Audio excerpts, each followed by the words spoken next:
আল্লাহ তাআলা ইবলিসকে জিজ্ঞেস করলেন, কেন তুমি সেজদা দিলে না? সবাই যেখানে সেজদা দিল, তুমি কেন সেজদা দিলে না? ইবলিস তখন উত্তরে বলল, আনা খাইরুম মিনহু, আমি আদমের চাইতে শ্রেষ্ঠ। সে আল্লাহর সাথে লজিক দিতে শুরু করলো। আপনি আমাকে সৃষ্টি করেছেন আগুন থেকে, আদমকে সৃষ্টি করেছেন মাটি থেকে। আগুনের লেলিহান শিখা দাউ দাউ করে উপরের দিকে উঠতে থাকে, আর মাটির চাকা ঢিলা, ছেড়ে দিলে নিচে পড়ে যায়। সো ঊর্ধ্বমুখী কোনো জিনিস তো নিম্নমুখী কোনো জিনিসের কাছে নত হতে পারে না, আমি কেন সেজদা দেব? সে যখন আল্লাহ তাআলার কাছে এইভাবে যুক্তিতর্ক স্থাপন করলো, আল্লাহ তাআলা তার র্যাঙ্কিংকে নষ্ট করে দিলেন। আল্লাহ বললেন যে তুমি বিতাড়িত, অভিশপ্ত, লাঞ্ছিত এবং ধিক্কৃত। আল্লাহ তাআলা তার যে হাই র্যাঙ্ক এবং স্ট্যাটাস, সেই পদমর্যাদা চ্যুত করা হলো। সে আল্লাহ তাআলাকে এবার বলতে আরম্ভ করলো, হে আল্লাহ, এত বছর আমি ইবাদত করার পরে আপনার প্রিয় ভাজন হলাম, কিন্তু শুধু আদমকে সম্মানসূচক সেজদা প্রদর্শন না করার কারণে আপনি আমার স্ট্যাটাসকে নামিয়ে দিলেন, আপনি আমাকে ধিক্কৃত, অভিশপ্ত বলে ঘোষণা করলেন। তাহলে আমি আপনার কাছে একটা জিনিস চাই, আপনি আমাকে কিয়ামত পর্যন্ত হায়াত দিন। এবার সে আল্লাহ তাআলাকে চ্যালেঞ্জ দিয়ে বলল যে আল্লাহ, আপনি আমাকে কিয়ামত পর্যন্ত হায়াত দিন, এই আদম সন্তান বনি আদমের যারা পৃথিবীতে আসবে তারা কি করে জান্নাতে যায় সেটা আমি দেখে নেব। সিরাতুল মুস্তাকিমের সামনে বসে থাকবো, যাতে করে তারা সরল সঠিক পথ পেতে না পারে, তারা যাতে সত্যের পথে থাকতে না পারে। সামনে থেকে, পেছন থেকে, ডান দিক দিয়ে, বাঁ দিক দিয়ে, সব দিক দিয়ে আমি তাদেরকে কুমন্ত্রণা দিব, ধোকা দিব, টেম্পটেশন দিব, হুইসপারিং করব। আপনি তাদেরকে শুকরগুজার কৃতজ্ঞ বান্দাদের অন্তর্ভুক্ত পাবেন না। আল্লাহ তাআলা বললেন, তুমি আমাকে চ্যালেঞ্জ দিচ্ছ, ঠিক আছে, আমিও তোমার চ্যালেঞ্জ নিলাম, চ্যালেঞ্জ অ্যাকসেপ্টেড। তোমাকে এবং তোমাকে যারা ফলো করবে, ফলোয়ারদেরকে, তাদের সবাইকে দিয়ে আমি জাহান্নামকে পরিপূর্ণ করব। আল্লাহ তাআলা ইবলিসকে কিয়ামত পর্যন্ত হায়াত দিলেন, তার চ্যালেঞ্জ গ্রহণ করলেন, এবং ইবলিসও তার মিশন এবং ভিশন ফিক্স করে নিল যে যে আদমের কারণে আজকে আমি এতটা ধিক্কৃত, অভিশপ্ত, লাঞ্ছিত, সে আদমকে এবং সে আদমের সন্তানদেরকে, বনি আদমকে আমি জাহান্নামে ঢুকানোর আগ পর্যন্ত ক্ষান্ত হব না। আল্লাহ তাআলা যখন আদম আলাইহিস সালামকে সৃষ্টি করবেন বলে চিন্তা করলেন, আল্লাহ তাআলা সিদ্ধান্তটি ফেরেশতাদের সাথে শেয়ার করলেন। আল্লাহ তাআলা বললেন, ইন্নী জাইলুন ফিল আরদি খলিফা, ওহে ফেরেশতারা, আমি পৃথিবীতে আমার রিপ্রেজেন্টেটিভ, আমার প্রতিনিধি হিসেবে মানুষ তৈরি করতে যাচ্ছি। যেহেতু জিন জাতিরা পৃথিবীতে আদম আলাইহিস সালামের আগেই অনেক রক্তপাত করেছিল, বিশৃঙ্খলা সৃষ্টি করেছিল, সেই অভিজ্ঞতার আলোকে, সেই ডিসকাশনে, আল্লাহ তাআলার সাথে ফেরেশতাদের ডিসকাশনে ফেরেশতারা তাদের মতামত পেশ করলেন। তারা বললেন তাদের অভিজ্ঞতার আলোকে, ক্বালু আতাজআলু ফিহা মান ইউফসিদু ফিহা ওয়া ইয়াসফিকুদ দিমা, অর্থাৎ হে আল্লাহ, আপনি কি এমন কোনো জাতি তৈরি করবেন যারা পৃথিবীতে ফাসাদ সৃষ্টি করবে, ক্যাওস করবে, রক্তপাত করবে? নাহনু নুসাব্বিহু বিহামদিকা ওয়া নুকদ্দিসু লাক, আমরা তো আপনার তাসবিহ পড়ি, আপনার প্রশংসা করি, আমরাই তো ভালো, কেন আপনি আবার মানুষ বানাতে যাবেন? আল্লাহ তাআলা বললেন, ইন্নী আ'লামু মা লা তা'লামুন, যে হে ফেরেশতারা, আমি এমন কিছু জানি যেটা তোমরা জানো না। আল্লাহ তাআলার এই সিদ্ধান্তের কথা যখন তিনি ফেরেশতাদেরকে জানিয়ে দিলেন যে আমি মানুষ বানাতে যাচ্ছি, অতঃপর আল্লাহ তাআলা তার সিদ্ধান্ত অনুযায়ী তিনি মানুষ তৈরি করলেন। আদম আলাইহিস সালাম হচ্ছে এই পৃথিবীর সর্বপ্রথম মানব। তিনি আদম আলাইহিস সালামকে মাটি থেকে তৈরি করেছেন। এই ভূপৃষ্ঠের যত জায়গায় যত ধরনের মাটি আছে, সব মাটিগুলোকে সেখান থেকে কিছু কিছু অংশ নিয়ে আল্লাহ তাআলা আদম আলাইহিস সালামকে তৈরি করলেন। আল্লাহ তাআলা ইরশাদ করছেন, ইন্নী খালিকুম বাশারাম মিন তিন, নিশ্চয় আমি মানবজাতিকে মাটি থেকে তৈরি করেছি। এজন্য বলা হয়ে থাকে মাটির মানুষ, বা আদম হচ্ছে মাটির তৈরি।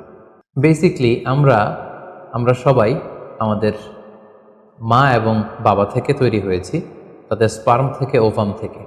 যেহেতু মানুষের এই বীর্য বা স্পার্মটি আমাদের খাবার দাবারের একটা শক্তিরস বা নির্যাস, এবং আমাদের খাবার দাবার, ফলমূল, এগুলো আসে বেসিকলি মাটি থেকে, সেই দিকে ইঙ্গিত করে আমাদেরকে বলা হয় যে আমরাও হচ্ছি মাটির তৈরি। আদম আলাইহিস সালামকে আল্লাহ তাআলা সরাসরি মাটি থেকে তৈরি করলেন, এবং এই সৃষ্টি প্রক্রিয়ার 3টি ধাপ ছিল। প্রথমত আল্লাহ তাআলা মাটিগুলোকে এঁটেল মাটিতে রূপ দিলেন, যেটাকে কোরআন বলেছে তিনুন লাজিব। তারপর সেই এঁটেল মাটিতে আল্লাহ তাআলা বৃষ্টি বর্ষণ করলেন, ফলে সেটা হয়ে গেল হামাইম মাসনুন, মানে কাদামাটি। এরপর কাদামাটির সে দলা দিয়ে আল্লাহ তাআলা সেখানে হিট দিলেন, প্রচণ্ড তাপ দিলেন। তাপ দিয়ে সেই মাটির দলাটিকে তিনি বানালেন সলসলিন কাল ফখর, ঠনঠনে পোড়ামাটি। এবং সেই ঠনঠনে পোড়ামাটির যে কাঠামো, আল্লাহ তাআলা আদম আলাইহিস সালামের স্ট্রাকচার দিলেন, কাঠামো দিলেন, এবং সেই কাঠামোর ভেতরে আল্লাহ তাআলা রুহের ফুৎকার দিলেন। আল্লাহ বললেন, ফাইদা সাওয়াইতুহু ওয়া নাফাখতু ফীহি মির রূহি, যখন আমি আদমকে তৈরি করলাম তখন then I breathed into him my spirit, আমি তার ভেতরে আমার রুহের ফুৎকার দিলাম। ফলে আদম আলাইহিস সালাম জীবিত মানুষ হিসেবে সর্বপ্রথম আবির্ভূত হলো। আমরা যদি সহিহ বুখারীর দিকে তাকাই তাহলে দেখব যে সহিহ বুখারীতে সাইয়েদনা আদম আলাইহিস সালামকে যখন আল্লাহ তাআলা তার আকৃতি দিয়েছেন, অবয়ব দিয়েছিলেন, তার হাইট কত ছিল, কত লম্বা তিনি ছিলেন সে ব্যাপারে সহিহ বুখারীতে এসেছে ওয়াকানা তুলহু সিত্তুনা যিরাআন, 60 বিঘত তিনি লম্বা ছিলেন। আমাদের হাতের এই কোণই থেকে আঙ্গুল পর্যন্ত এই জায়গাটিকে বলা হয় 1 বিঘত। সেই হিসেবে তিনি ছিলেন 60 বিঘত লম্বা, 60 কিউবিট। এবং সহিহ মুসলিমের একটি বর্ণনা থেকে আমরা জানতে পারি জুমার দিন আল্লাহ তাআলা আদম আলাইহিস সালামকে তৈরি করেছিলেন। ইয়াউমুল জুমআতি ফিহি খুলিকা আদম, জুমার দিনে আল্লাহ তাআলা আদম আলাইহিস সালামের সৃষ্টি প্রক্রিয়া এটাকে তিনি সম্পন্ন করেছেন। আদম আলাইহিস সালামকে তৈরি করার পরে আল্লাহ তাআলা ফেরেশতাদেরকে এবং আদম আলাইহিস সালামকে একসাথে করে একটি মক টেস্ট নিলেন। সেখানে আল্লাহ তাআলা তাদের সবাইকে কিছু শব্দের নাম শিক্ষা দিলেন এবং আদম আলাইহিস সালামকে ফেরেশতাদের সামনে এনে ফেরেশতাদেরকে আল্লাহ তাআলা বললেন যে এগুলোর নাম যদি তোমরা আমাকে বলতে পারো তাহলে বলো। আল্লাহ তাআলা বললেন আম্বিউনি বিআসমাই হাউলাই ইন কুনতুম সাদিকিন। ফেরেশতাদেরকে প্রথমে প্রশ্ন করা হলো, বলো তো এগুলোর নাম কি? ফেরেশতারা উত্তর করতে পারলেন না। অতঃপর আদম আলাইহিস সালামকে লক্ষ্য করে আল্লাহ যখন বললেন ইয়া আদম আম্বিহুম বিআসমাইহিম, হে আদম তুমি এই জিনিসগুলোর নাম সবাইকে শুনিয়ে দাও। ফালাম্মা আম্বাআহুম বিআসমাইহিম, আদম আলাইহিস সালাম যখন একটার পর একটা সবগুলো জিনিসের নামকরণ করে ফেলতে পারলেন, সবগুলো জিনিসের নাম বলতে পারলেন, ক্বালা আলাম আকুল লাকুম ইন্নী আ'লামু গায়বাস সামাওয়াতি ওয়াল আরদ, আল্লাহ তাআলা ফেরেশতাদেরকে বললেন আমি কি তোমাদেরকে বলিনি যে আমি আকাশ জমিনের গায়েবের সমস্ত বিষয়ের ধারক এবং বাহক, সব বিষয়ের জ্ঞান আমার কাছে আছে। সো আদমকে আমি এমন কিছু স্পেশাল ফিচার দিয়ে তৈরি করেছি যেগুলো অ্যাঞ্জেলদের মধ্যে ল্যাকিংস ছিল। ফলে ফেরেশতারা সেগুলো জানার পরেও সেগুলোর নাম আল্লাহ তাআলাকে রিপিট করে বলে শোনাতে পারেনি, কিন্তু আদম আলাইহিস সালাম সবগুলো জিনিসের নাম একটার পর একটা তিনি বলে ফেলতে পারলেন। এবং এ থেকে প্রমাণিত হয় যে আল্লাহ তাআলা এখানে ফেরেশতাদের অপারগতা এবং আদম আলাইহিস সালামের শ্রেষ্ঠত্বের প্রমাণ তিনি এখানে স্থাপন করলেন। অনেকে প্রশ্ন করে থাকে যে আল্লাহ তাআলা আদম আলাইহিস সালামকে স্পেশালি এই জিনিসগুলোর নাম শিক্ষা দিয়েছিলেন, ফলে আদম আলাইহিস সালাম বলতে পেরেছেন, কিন্তু ফেরেশতাদেরকে তো এই জিনিসগুলোর নাম শিক্ষা দেওয়া হয়নি। সো তারা কি করে বলবে? কোরআনের কোথাও এটা সুস্পষ্ট বলা হয়নি যে আল্লাহ তাআলা যখন এই জিনিসগুলোর নাম শিক্ষা দিচ্ছিলেন তখন আলাদা করে আদম আলাইহিস সালামকে শিক্ষা দিচ্ছিলেন। বরং এমনও হতে পারে যে শেখানোর প্রক্রিয়াটি যখন চলছিল তখন ফেরেশতা এবং আদম তারা সকলেই উপস্থিত ছিল, কিন্তু আদম আলাইহিস সালামকে আল্লাহ তাআলা এমন কিছু মানবিক বৈশিষ্ট্য স্পেশাল ফিচার দিয়ে তৈরি করেছেন যার ফলে তিনি এগুলোর উত্তর করতে পেরেছিলেন। কিন্তু ফেরেশতাদের মধ্যে ওই বিষয়গুলো না থাকার কারণে ফেরেশতারা সেগুলোর উত্তর করতে পারেনি। ফেরেশতাদের সামনে আদম আলাইহিস সালামের শ্রেষ্ঠত্বের প্রমাণ হওয়ার পরে আল্লাহ তাআলা সকল ফেরেশতাদেরকে আদেশ করলেন যে তোমরা আদম আলাইহিস সালামকে একটা সম্মানসূচক সেজদা দাও, যেটাকে অনারারি প্রোস্ট্রেশন বলে। আল্লাহ তাআলা বললেন উসজুদু লি আদম ফাসাজাদু ইল্লা ইবলিস আবা ওয়াস্তাকবারা ওয়া কানা মিনাল কাফিরিন। আল্লাহ তাআলা আদেশ দেওয়ার সাথে সাথেই সকল ফেরেশতারা সেজদা দিল।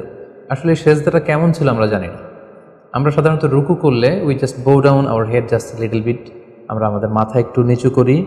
আমরা যখন সেজদা দেই আমরা আমাদের কপাল মাটিতে ছুঁয়ে দেই, এটা হচ্ছে আমাদের সেজদা। কিন্তু ফেরেশতাদের সেজদা আসলে আদতে কেমন ছিল আমরা জানি না। এজন্য ফেরেশতাদের কোনো বিষয়, জিনদের কোনো বিষয়, এটা যদি আমরা আমাদের মতো করে কল্পনা করি এটা ভুল হবে।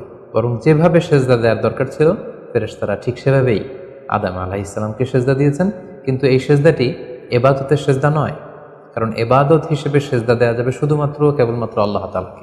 এই সেজদাটি ছিল সম্মানসূচক সেজদা, অনারারি প্রোস্ট্রেশন। ফাসাজাদু ইল্লা ইবলিস, আল্লাহ তাআলা আদেশ দেওয়ার সাথে সাথে সকল ফেরেশতারা সেজদা দিল, ইবলিস ছাড়া।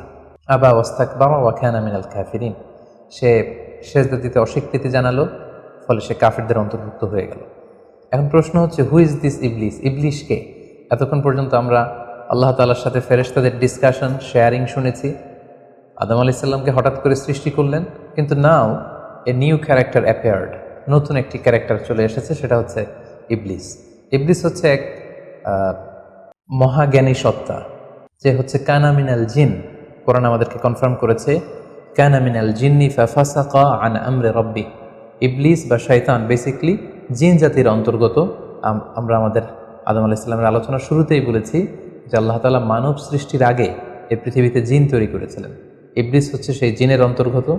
সে ইবাদতে এত বেশি পরিশ্রমী ছিল, সে বেশি বেশি ইবাদত করতে করতে আল্লাহ তাআলার প্রিয় সত্তায়, প্রিয় ভাজনে পরিণত হয়েছে। ফলে আল্লাহ তাআলা তার স্ট্যাটাসকে অনেক হাই করে দিয়েছেন এবং ফেরেশতাদের সাথে থাকবার সুযোগ করে দিয়েছিলেন। তাকে আল্লাহ তাআলা এতটাই সম্মান দিয়েছিলেন, সে চাইলেই আল্লাহ তাআলার সাথে সরাসরি কথা বলতে পারত। কিন্তু আল্লাহ তাআলা যখন আদম আলাইহিস সালামকে সেজদা দেওয়ার আদেশ করলেন, সবাই সেজদা দিল, ইবলিস ছাড়া। আল্লাহ তাআলা এ পর্যায়ে ইবলিসকে জিজ্ঞেস করলেন, মা মানাআকা আল্লা তাসজুদা ইয আমারতুক, হে ইবলিস, কিসে তোমাকে বাধা দিল সেজদা দিতে?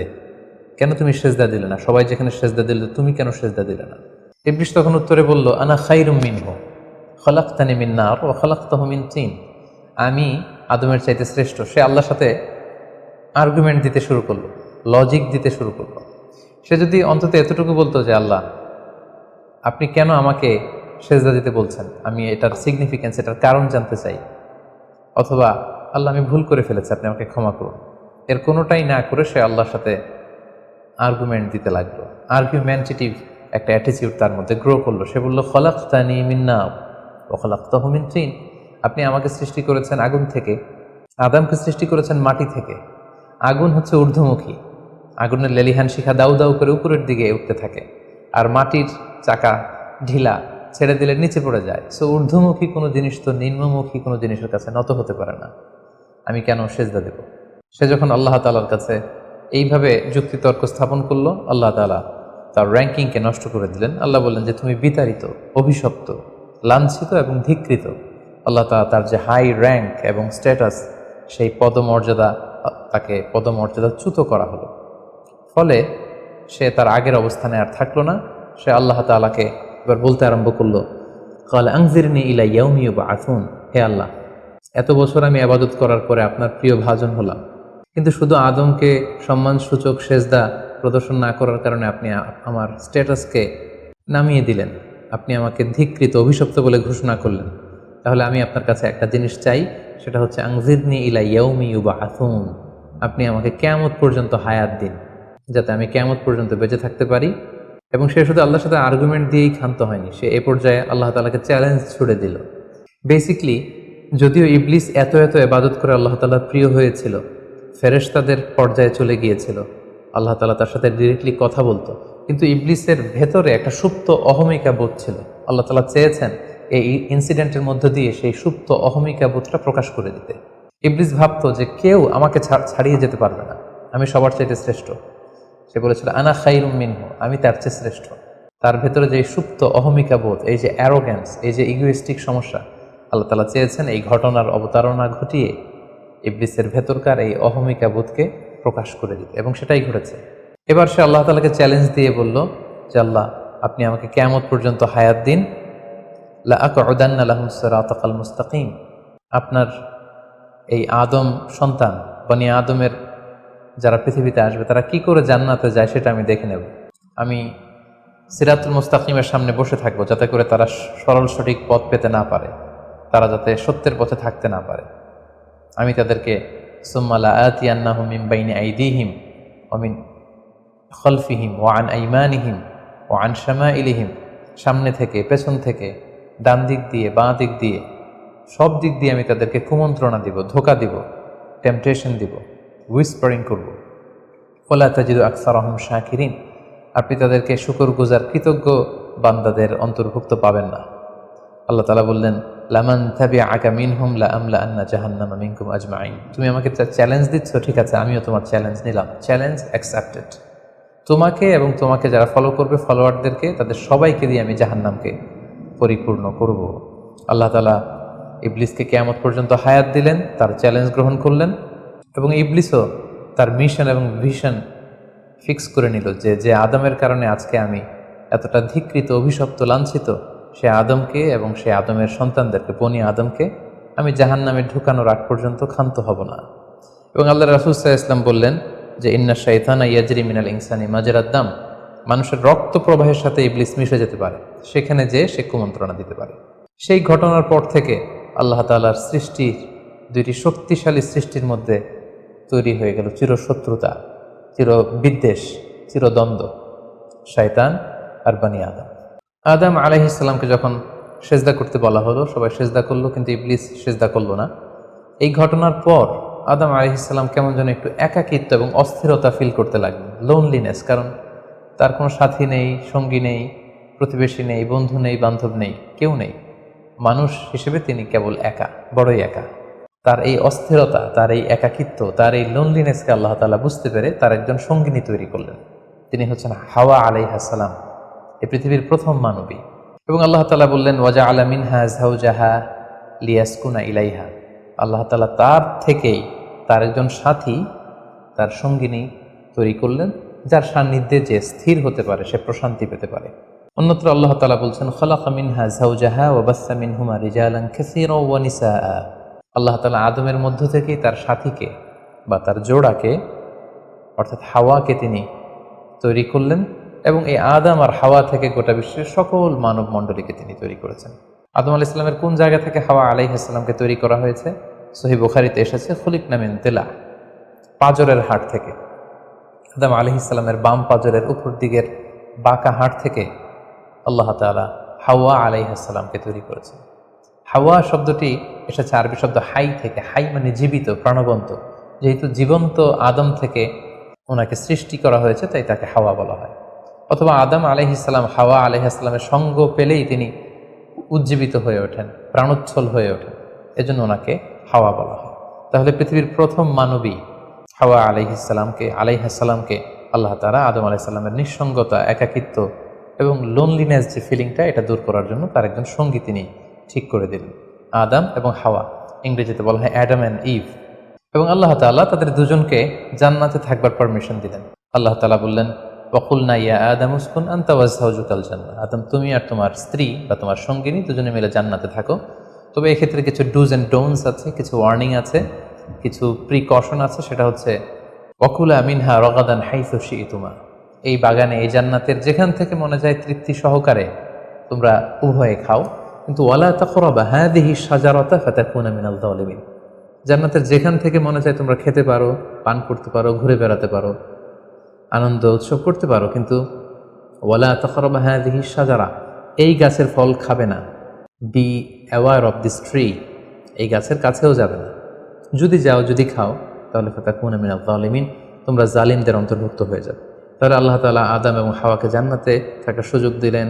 সেখানে কি করা যাবে, কি করা যাবে না সেটা বাতলে দিলেন, ডুজ অ্যান্ড ডোন্টস দিলেন এবং ওয়ার্নিং দিয়ে দিলেন। কিন্তু তারপর যেটা ঘটলো সেটা হচ্ছে, আমরা জানি যে ইবলিস কিন্তু তার মিশন এবং ভিশনকে ফিক্স করে নিয়েছে যে সে আদমকে গুমরা করেই ছাড়বে, ধোঁকা দিয়েই ছাড়বে।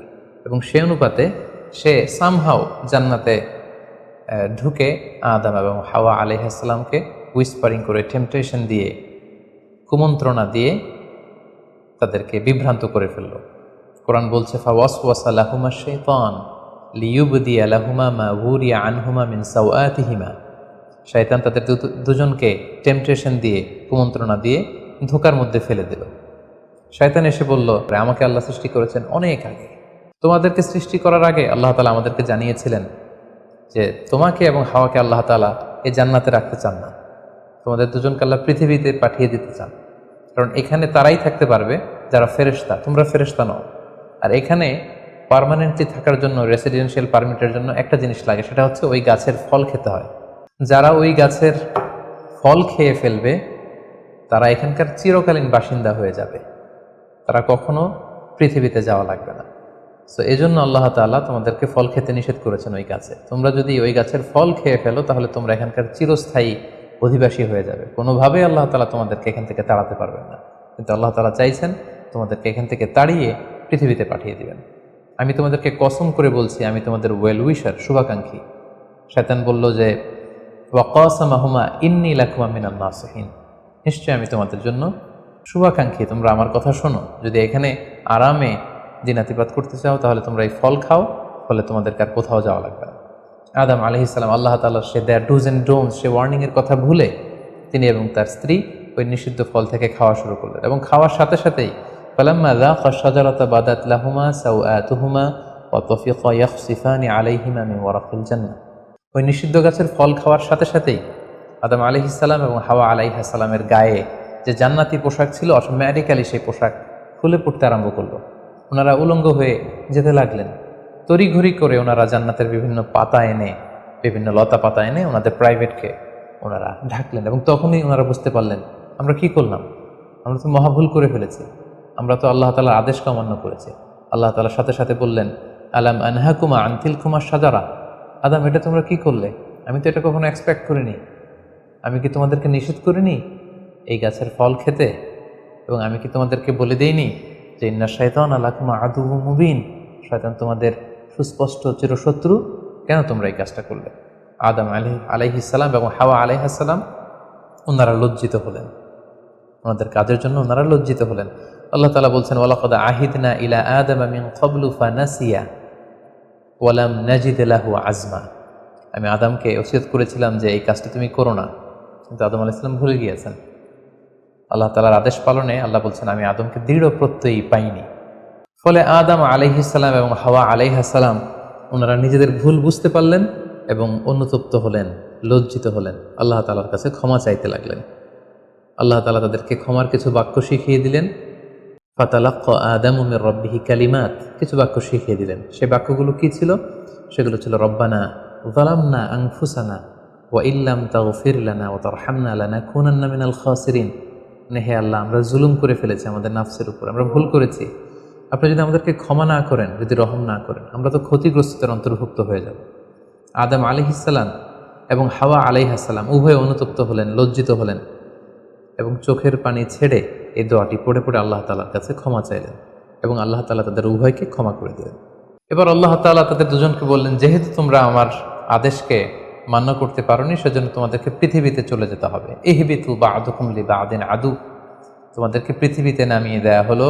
ওয়ালাকুম ফিল আরদি মুস্তাকাররু ওয়া মাতাউন ইলা হিন, এই পৃথিবী হবে তোমাদের আবাসস্থল।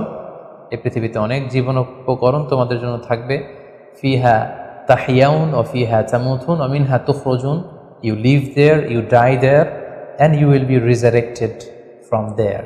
তোমরা পৃথিবীতে বসবাস করবে, পৃথিবীতেই তোমাদের মৃত্যু হবে এবং এই পৃথিবীর কবর থেকেই, মাটি থেকেই তোমাদেরকে আবার আমি পুনরুত্থান করব। And this is my decision. আদম আলাইহিস সালাম এবং হাওয়া আলাইহিস সালাম পৃথিবীর প্রথম মানব এবং মানবীকে জান্নাত থেকে আল্লাহ তাআলা পৃথিবীতে নামিয়ে দিলেন এবং আল্লাহ বললেন যে তোমাদেরকে নামিয়ে দিয়ে আমি ক্ষান্ত হচ্ছি না। ফাইম্মা ইয়াতিয়ান্নাকুম মিন্নি হুদান, আমার গাইডেন্স তোমাদের কাছে আসবে। ফামান তাবিআ হুদায়া ফালা ইয়াযিল্লু ওয়ালা ইয়াশকা, আমার দেয়া পথ নির্দেশিকা এবং গাইডেন্স যারা মেনে চলবে তারা কখনো পথভ্রান্ত হবে না, তারা কখনো গোমরা হবে না। অতঃপর আল্লাহ তাআলা তাদের দুজনকে পৃথিবীতে নামিয়ে দিলেন। আদম এবং হাওয়া কোথায় নামিয়ে দিলেন এ ব্যাপারে ঐতিহাসিকদের মধ্যে মতভেদ পাওয়া যায়। কিছু কিছু ঐতিহাসিকগণ বলেন যে আদম আলাইহিস সালামকে মক্কা এবং তায়েফের মাঝখানে দাহনা নামক একটা জায়গায় আল্লাহ নামিয়ে দিয়েছেন। কোনো কোনো বর্ণনা মতে পাওয়া যায় যে আদম আলাইহিস সালামকে আল্লাহ তাআলা ইন্ডিয়ান সাবকন্টিনেন্টে শ্রীলঙ্কার সিংহাল নামক একটা জায়গায় পাঠিয়েছেন এবং তারা সেখানে অ্যাডামস পিক নামে একটি পাহাড়ের কথা বলে থাকেন, যেখানে আদম আলাইহিস সালামের ফুটপ্রিন্ট বা পায়ের ছাপ সংরক্ষিত আছে বলে অনেক ঐতিহাসিকগণ মত প্রকাশ করেছেন। হাওয়া আলাইহিস সালামকে সৌদি আরবের জেদ্দা নগরীতে আল্লাহ তাআলা নাজিল করেন বলে অনেক ঐতিহাসিকগণ মতামত দিয়েছেন। তাহলে তারা পৃথিবীর এক এক দিকে এক একজন, অনেক দিন পরে তারা দুজন সৌদি আরবের জাবালে রাহমা, যেখানে বিদায় হজের ভাষণ দিয়েছিল আল্লাহ রাসূল সাল্লাল্লাহু আলাইহি ওয়াসাল্লাম, ময়দানটাকে বলা হয় ময়দানুল আরাফাত, আরাফাতের ময়দানে ওনারা আবার রিইউনাইটেড হয়েছেন এই পৃথিবীর বুকে। সম্মানিত, শুধু এ পর্যায়ে আমরা জানবো how was the life of Adam and Eve on earth. এই পৃথিবীতে আদম আলাইহিস সালাম এবং হাওয়া আলাইহিস সালামের একেবারে পৃথিবীর শুরুর দিকের জীবন পরিক্রমাটা কেমন ছিল। হাউ ওয়াজ দেয়ার লাইফ, কীভাবে তারা তাদের জীবন অতিবাহিত করেছেন। আমরা জানি যে তাদের দুজনের মাধ্যমেই হিউম্যান হিস্ট্রি শুরু হয়েছিল, মানব ইতিহাস। তাদের জীবন পরিক্রমাটা কিছুটা ভিন্ন, আমাদের চাইতে ভিন্ন, যেহেতু তারাই পৃথিবীর প্রথম মানব এবং মানবী। তাদের কোনো প্রতিবেশী নেই, তাদের কোনো বন্ধুবান্ধব নেই, পৃথিবীতে আর কোনো মানুষ তাদের আশেপাশে ছিল না, শুধু তারাই। তো সেক্ষেত্রে এক আল্লাহ তাআলার ইবাদত ছাড়া তাদের মৌলিক যে কাজটা ছিল সেটা ছিল পপুলেশন, কাল্টিভেশন অ্যান্ড কনস্ট্রাকশন। কি করে জনসংখ্যা বৃদ্ধি করা যায় পৃথিবীতে, কি করে সন্তান লালন পালন করা যায়, কি করে চাষাবাদ করা যায়, কি করে ফার্মিং করা যায় এবং কি করে মানব সভ্যতার বিনির্মাণ করা যায়, এটাই ছিল পৃথিবীর প্রথম মানব এবং এই মানবীর প্রধানতম দায়িত্ব। যেহেতু ওনারা যদি নতুন প্রজন্ম তৈরি না করেন, ওনারা যদি চাষাবাদ না করেন, ওনারা যদি সভ্যতা বিনির্মাণ না করেন, তাহলে পৃথিবীতে মানব সভ্যতা টিকে থাকবে না। ফলে মৌলিক ইবাদতের পাশাপাশি এগুলোই ছিল ওনাদের কাজ। আল্লাহ তাআলা সব শিখিয়ে দিলেন কিভাবে গাছ রোপণ করতে হয়, কিভাবে চাষাবাদ করতে হয়, কিভাবে ছাগল গরু এগুলো লালন পালন করতে হয়, এবং সেখান থেকে কিভাবে দুধ দহন করে নিজেদের খাবারের যোগান দিতে হয়। বেসিকলি আদম আলাইসাল্লামের কাছে যে সহিফাগুলো নাজিল হয়েছিল সেখানে শরীয়তের মূলনীতির চাইতে কিভাবে পৃথিবী আবাদ করতে হবে এই বিষয়গুলোই বেশি স্থান পেয়েছিল। এক্ষেত্রে সবচেয়ে মজার ব্যাপার হচ্ছে আদম আলাইহিস সালামের এই জীবন পরিক্রমার সবচেয়ে গুরুত্বপূর্ণ একটি মজার বিষয় হচ্ছে যে কিছুদিন পরেই তাদের কুলকে আলোকিত করে, তাদের সংসারকে আলোকিত করে নতুন প্রজন্ম আসতে শুরু করলো। এবং আদম আলাইহিস সালাম এবং হাওয়া আলাইহিস সালামের মাধ্যমে যে সন্তানরা পৃথিবীতে আসতো তারা ছিল অলওয়েজ টুইন বেবি বা যমজ সন্তান হিসেবে আসতো। সর্বপ্রথম আল্লাহ তাআলা তাদেরকে একটি সন্তান, একটি ছেলে সন্তান এবং একটি মেয়ে সন্তান দিয়ে ধন্য করলেন, এবং তারা তাদের নাম রাখলেন, ছেলেটির নাম রাখলেন কাবিল, মেয়েটির নাম রাখলেন আকলিমা। এবং তারপরের বছর আবারও হাওয়া আলাইহিস সালাম গর্ভবতী হয়ে সন্তান জন্ম দিলেন।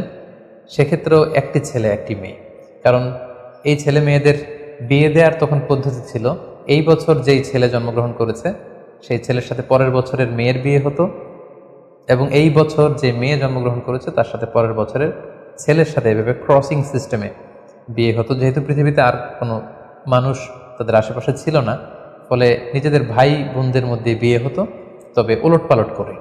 তো এর ফলে বাই ডিফল্ট আদম আলাইহিস সালামের ছেলে কাবিলের ভাগ্যে এসে জুটল তার পরের টার্নের যে বোন জন্মগ্রহণ করেছে হাবিলের সাথে, তার নাম ছিল লাবুদা।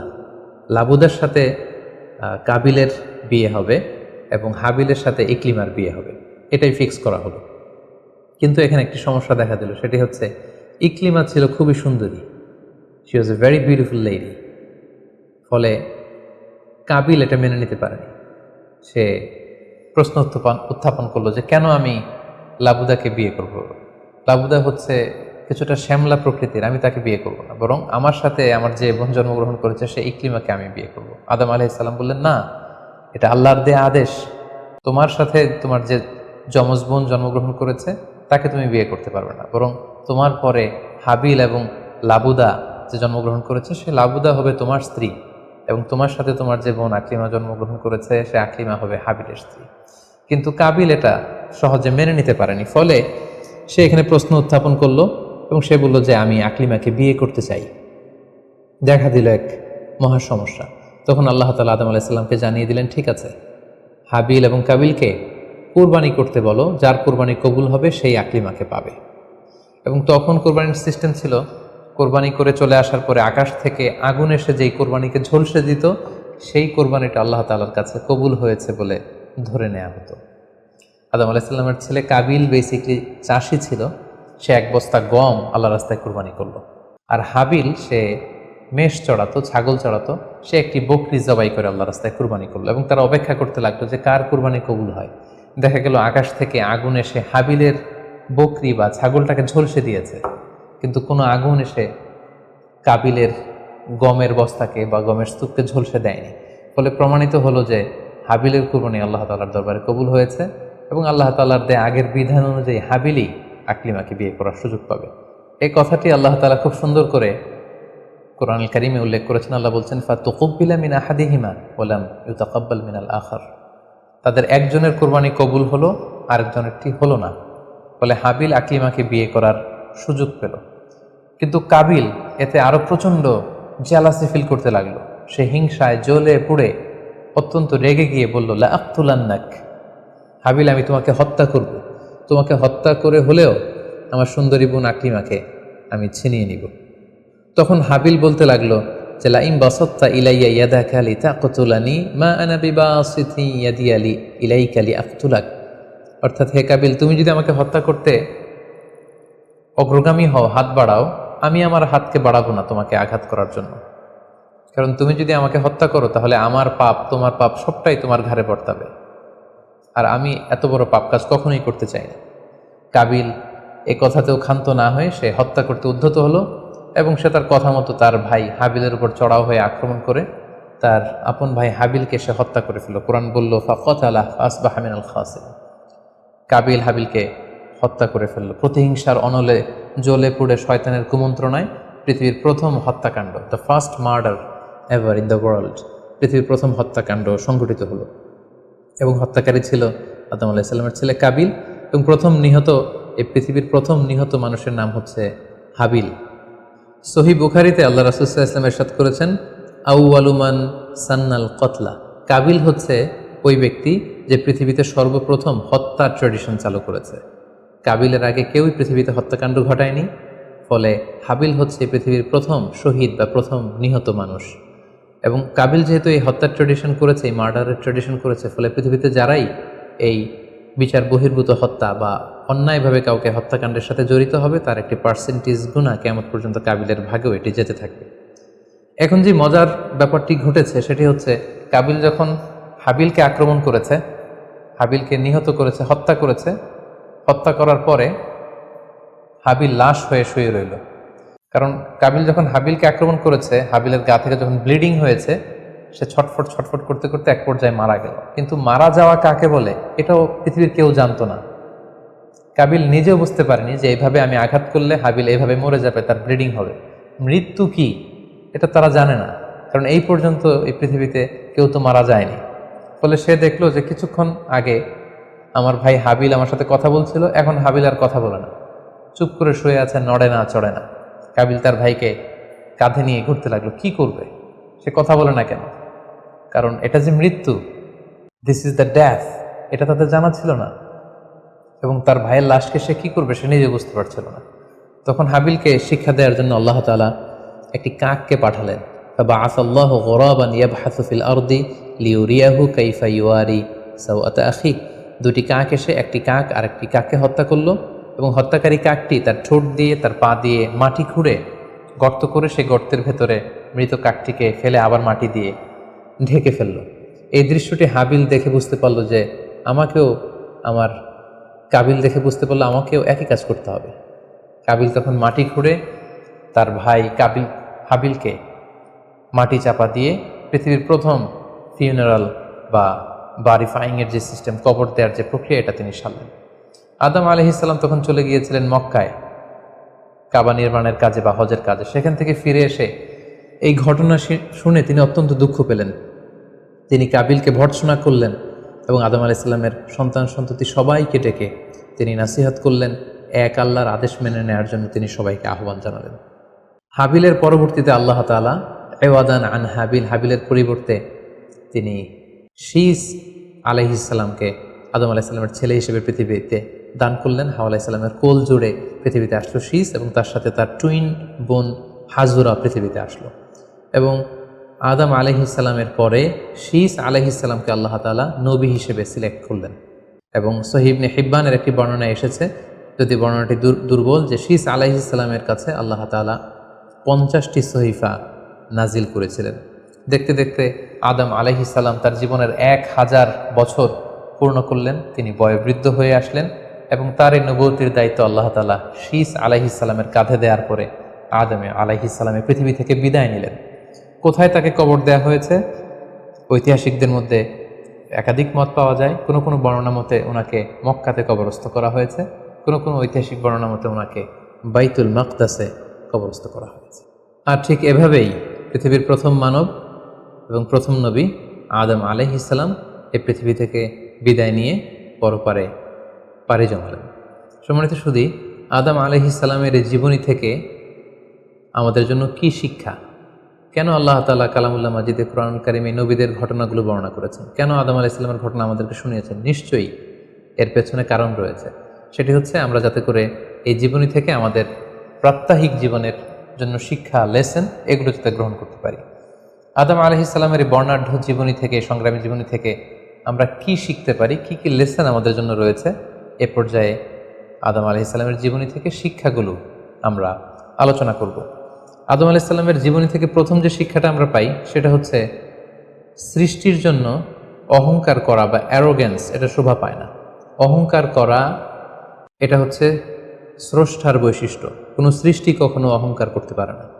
আল্লাহ তাআলা বলেছেন হাদিসে কুদসিতে, আল কিবরিয়া উরিদাই, অহংকার হচ্ছে আমার চাদর, এজন্য যে অহংকার করবে ওকে আমি জাহান্নামে নিক্ষেপ করব। কিন্তু শয়তানের ক্ষেত্রে আমরা এই মিস্টেকটাই দেখেছি। সে অহংকারের ফাঁদে পা দিয়ে আল্লাহ তাআলার আদেশ অমান্য করেছে এবং সে ধিক্কৃত অভিশপ্ত একটা সত্তায় পরিণত হয়েছে। এবং সে বলেছে যে আনা খায়রুম মিনহু, আমি আদমের চাইতে শ্রেষ্ঠ। কোনো বিশ্বাসী, কোনো প্র্যাকটিসিং মুসলিম কখনো নিজেকে বড় মনে করতে পারে না। ইসলাম আমাদেরকে এটা শেখায় না। নিজেকে বড় মনে করা এটা হচ্ছে শয়তানের স্বভাব, যেটা আমরা আদম আলাইহিস সালাম এবং শয়তানের যে ঘটনা ইনসিডেন্ট সেখান থেকে আমরা জানতে পারলাম। নিজেকে বড় মনে করা এটা শয়তানের অ্যাটিটিউড। বিশ্বাসীরা কখনো নিজেকে বড় মনে করে না, তারা কখনো অ্যারোগ্যান্ট অ্যাটিটিউডের হতে পারে না। কারণ আল্লাহ রাসূল সাল্লাল্লাহু আলাইহি ওয়াসাল্লাম আমাদেরকে শিখিয়েছেন, আল্লাহুম্মা জাআল ফি আইনি সাগীরা ওয়া ফি আ'ইউনিন নাসি কাবীরা, হে আল্লাহ আপনি আমার চোখে আমাকে ছোট বানান, মানুষের চোখে আপনি আমাকে বড় বানান। আপনি নিজেকে কখনো বড় বলে উপস্থাপন করতে পারবেন না।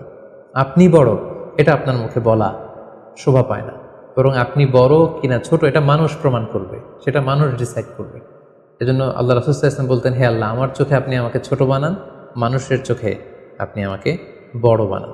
তাহলে আদম আলাইহিস সালাম এবং ইবলিসের এই ঘটনা থেকে আমরা প্রথম যে শিক্ষাটা পাই সেটা হচ্ছে আমরা যেন কখনো আমাদের অন্তরে অহমিকা বোধ লালন না করি, আমরা যেন এই ইগোইস্টিক সমস্যাতে না ভুগি, আমরা কখনো যেন অহংকারী না হই, বরং আমরা যেন বিনয়ী হতে পারি। বিনয়ী বান্দাদেরকে আল্লাহ তাআলা পছন্দ করেন। নিজেকে বড় মনে করা এটা হচ্ছে শয়তানের স্বভাব, এবং সে নিজেকে বড় মনে করেই চির অভিশপ্ত হিসেবে চিহ্নিত হয়েছে।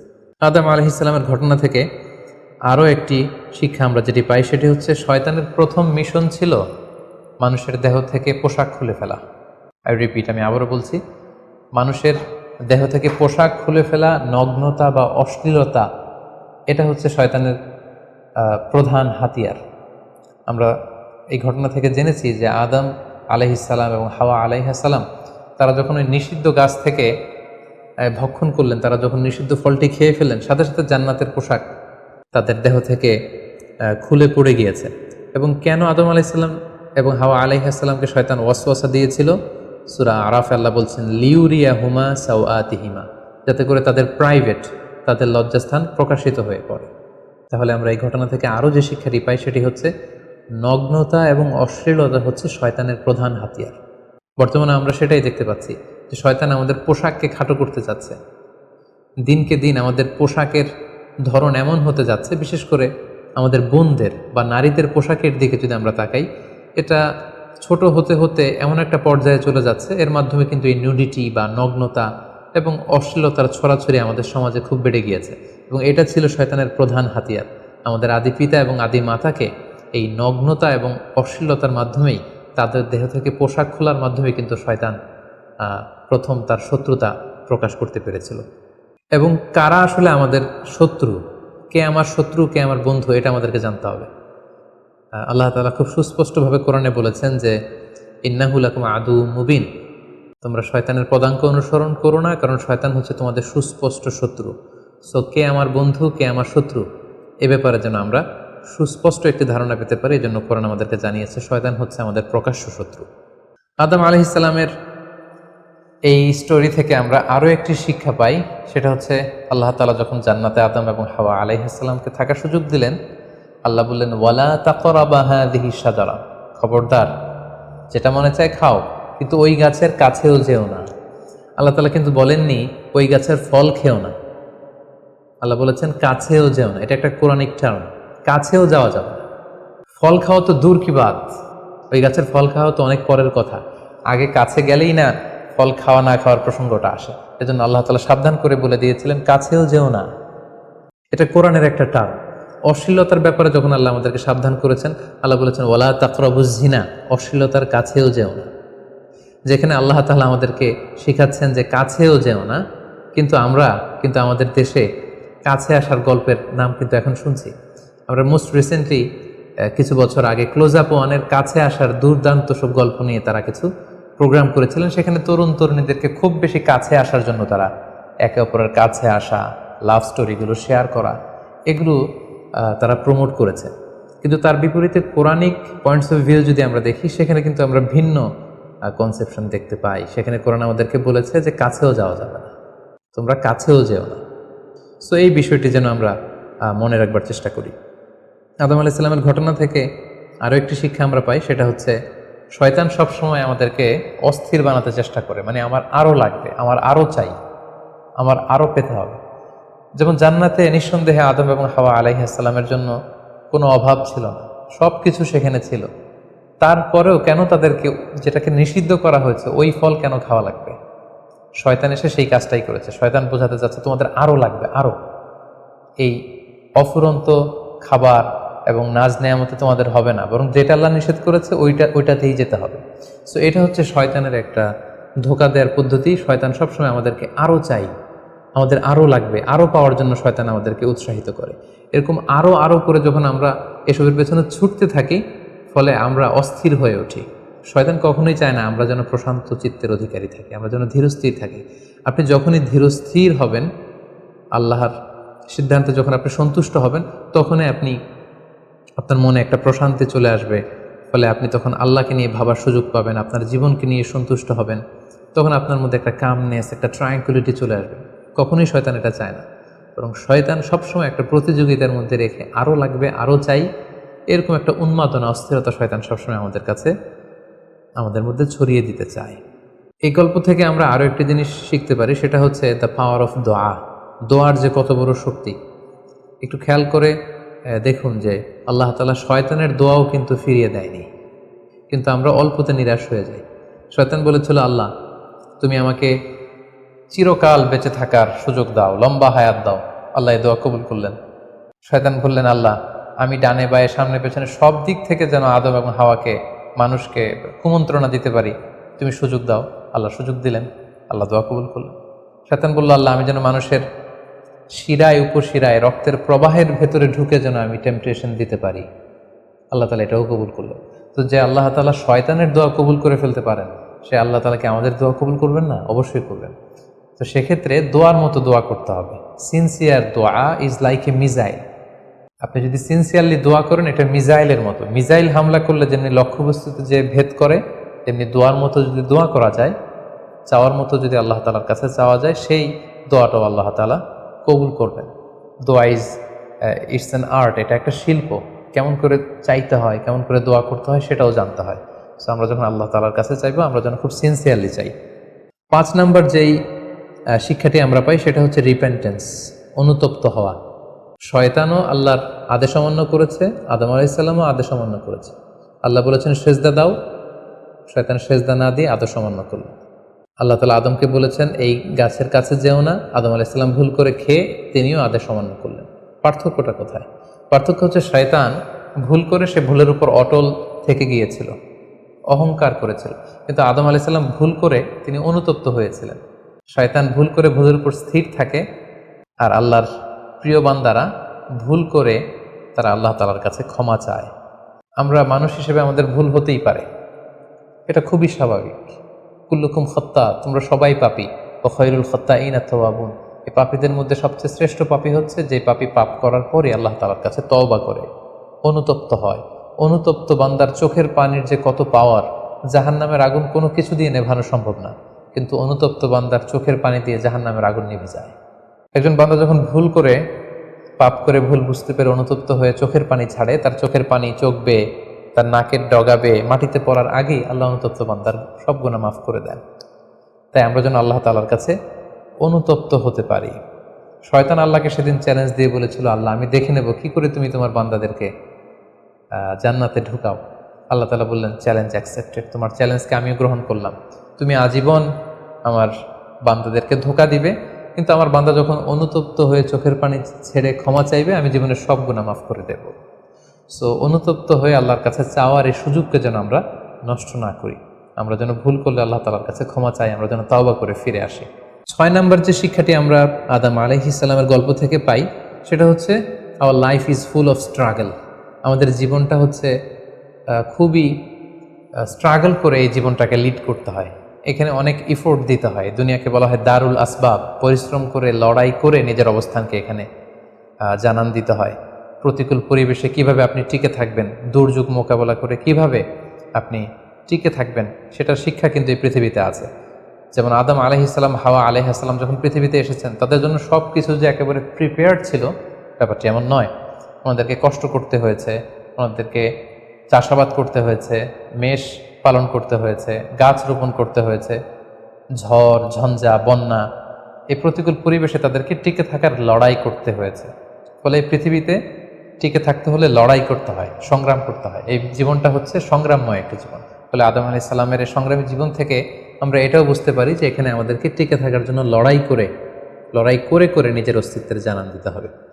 সর্বশেষ আদম আলাইহিস সালামের জীবনী থেকে যে আমরা শিক্ষাটি পাই সেটি হচ্ছে এই পৃথিবীতে অনেক ধরনের ফিতনা আছে, এর মধ্যে নারী ঘটিত ফিতনা একটি বড় ধরনের ফিতনা, এবং এই পৃথিবীর প্রথম যে হত্যাকাণ্ড সেটা নারী ঘটিত কারণেই হয়েছে। এবং সহিহ মুসলিম আল্লাহ রাসূল সাল্লাল্লাহু আলাইহি ওয়াসাল্লাম বলেছেন, ফাইন্না আউওয়ালা ফিতনাতি বানি ইসরাঈল কানাত ফিন্নিসা, বনি ইসরায়েলের প্রথম ফিতনাও নারীদের ব্যাপারেই ঘটেছে। এবং আল্লাহ রাসূল বলেছেন, আমার পরে তোমাদের জন্য নারীদের ফিতনার চাইতে বড় কোনো ফিতনা আমি রেখে যাইনি। ফলে এই নারী ঘটিত ফিতনা থেকে আমাদেরকে সাবধান থাকতে হবে। বর্তমানেও যখন আমরা পত্রপত্রিকা খুলি প্রায় কিন্তু আমরা এই ধরনের অশ্লীলতা, নগ্নতা, ধর্ষণের মতো জঘন্য ঘটনার কথা আমরা শুনি। এতে করে আমরা বুঝতে পারছি যে নারী ঘটিত ফিতনাটা আসলেই অনেক বড় ফিতনা। এক্ষেত্রে আসলে নারীদেরকে ব্লেম করা হচ্ছে না, এক্ষেত্রে উভয়ই সমানভাবে অপরাধী। নারী পুরুষ উভয়কে আল্লাহ তাআলা তাদের চোখকে অবনমিত রাখতে বলেছেন। এই হাদিস দ্বারা এটা প্রমাণ হয় না যে নারীদেরকে ব্লেম করা হচ্ছে, বরং ঘটনাটা যেহেতু নারী কেন্দ্রিক সেহেতু নারী ঘটিত ফিতনার কারণে পৃথিবীতে প্রথম হত্যাকাণ্ড ঘটেছে, এবং এখনও এ জাতীয় ঘটনার কারণে অনেক ধরনের ফাসাদ ফিতনা সমাজে ছড়িয়ে পড়ছে। সো আমাদেরকে আদম আলাইহিস সালামের জীবনী থেকে আরও একটি শিক্ষা হচ্ছে, এই নারী ঘটিত ফিতনা থেকে বেঁচে থাকার জন্য নারী পুরুষ উভয়কেই তাদের নজর বা দৃষ্টির লাগাম টেনে ধরতে হবে। দৃষ্টিকে যদি আমরা নিয়ন্ত্রণ করতে না শিখি তাহলে ফিতনা কমানো সম্ভব না। আল্লাহ রাসূল সাল্লাল্লাহু আলাইহি ওয়াসাল্লাম বলেছেন, আন-নাযার সাহমুন মিন সিহামি ইবলিস, দৃষ্টি হচ্ছে শয়তানের বিষ মাখানো তীরবানের মধ্য থেকে একটি তীর। এই বিষ মাখানো তীর দিয়ে শয়তান নারী পুরুষকে কাবু করে অশ্লীলতার পথের দিকে নিয়ে যায়। সম্মানিত শুধু এই ছিল আদম আলাইহিস সালামের সংগ্রামী জীবন কাহিনী এবং ওনার জীবনী থেকে আমাদের জন্য কিছু লেসন বা শিক্ষা। আল্লাহ তাআলা আমাদের সবাইকে নবীদের রেখে যাওয়া পথ এবং মতে, তাদের অনুসৃত পথে আমাদেরকে পরিচালিত করুক।